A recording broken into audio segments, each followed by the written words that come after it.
There's a right way to go about strength training for golf.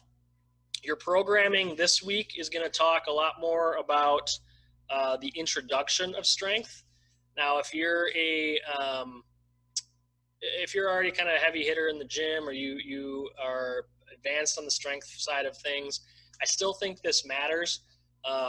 Golf is You still need a lot of the foundational things for golf that you do other sports. So it's not to say that golf is this incredibly unique, different sport, but I think when we're introducing the strength aspect, we want to start with the things that we know we need for the golf swing for sure, and then add in some of the foundational things that are gonna add on to that. So when we start training for golf, we do strength training strategies that help the body resist. Well, what I say, resist movement, or it's also known as isometric. So all isometric means is your muscles are working, but there's not a big range of motion or movement happening. So it would be like me taking my fist and gently pushing into a wall, and I'm not going to knock the wall over, and I'm not moving, but my muscles are going through, a decent amount of work to kind of fight back against that. So this anti-movement or resist movement type strategy that we always want to start with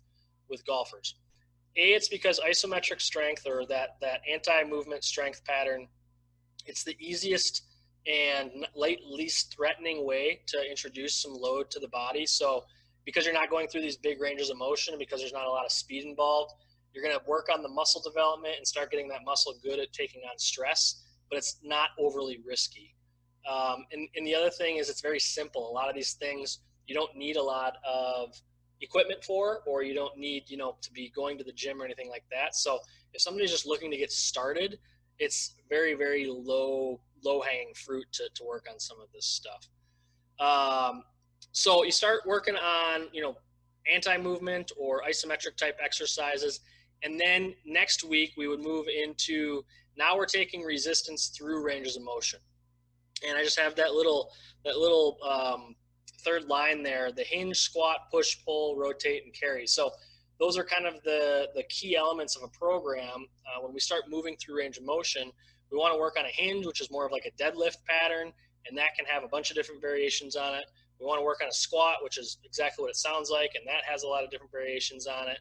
And then we want to work on more of a push, which can be straight forward or up and down, more of a pull, which can be forward and back or up and down, and then rotate to make, obviously, carry over to golf a little bit. We have to get good at transferring that rotational force through the body.